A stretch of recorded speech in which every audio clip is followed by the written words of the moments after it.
જય માતાજી. આદ્ય શક્તિની આરાધના અને આત્મશુદ્ધિનો પવિત્ર અવસર એટલે ચૈત્રી નવરાત્રિ. વર્ષ 2026માં આગામી 19 માર્ચ ગુરુવારથી શક્તિ ઉપાસનાનો આ મહાકુંભ શરૂ થઈ રહ્યો છે. આ માત્ર એક તહેવાર નથી, પણ શાલિવાહન શક સંવત 1948ના પરાભવ સંવત્સરનો મંગલ પ્રારંભ પણ છે.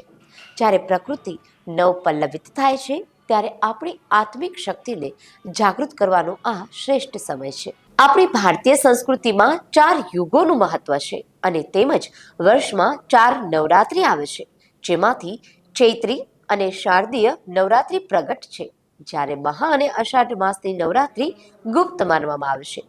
19 માર્ચે ઘટ સ્થાપન સાથે માં શૈલીપુત્રીનું આહવાન થશે. ત્યારબાદ ક્રમશઃ માં બ્રહ્મચારિણી, ચંદ્રઘંટા, કૃષ્ણમાંડા, સ્કંદ માતા, કાત્યાયની અને કાલરાત્રિના પૂજન દ્વારા આપણે નવદુર્ગાના આશીર્વાદ મેળવીશું. વિશેષ નોંધ લેવા જેવી બાબત તો એ છે કે આ વખતે 26 માર્ચે 8મા નોરતે મર્યાદા પુરુષોત્તમ ભગવાન રામનો જન્મોત્સવ એટલે કે રામનવમી ઉજવવામાં આવશે. શક્તિ અને ભક્તિનો અદ્ભુત સંગમ જીવનમાં નૈતિકતા અને સંયમનો સંદેશ આપે છે. નવરાત્રિના આ દિવસોમાં બ્રહ્મચર્યનું પાલન, કુળદેવીની ઉપાસના અને એકટાણું કે ફરાળી ઉપવાસ એ માત્ર શારીરિક શુદ્ધિ નથી, પણ અંતરાત્માને પરમાત્મા સાથે જોડવાની પ્રક્રિયા છે. પોતાની કુળદેવી અને નગરદેવીના શરણે જઈને અખંડ દીવો પ્રગટાવીને ચાલો આપણે પણ આ આસુરી વૃત્તિઓ પર વિજય મેળવીએ.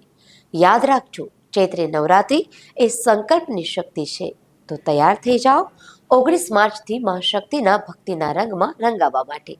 27 માર્ચે આ નવરાત્રિની પૂર્ણાહુતિ થશે. માં આદ્યશક્તિ આપ સૌનું કલ્યાણ કરે.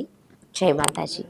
આપના પોતાના પ્લેટફોર્મ લલકારને લાઈક કરો, ફોલો કરો, સબસ્ક્રાઇબ કરો અને શેર કરો.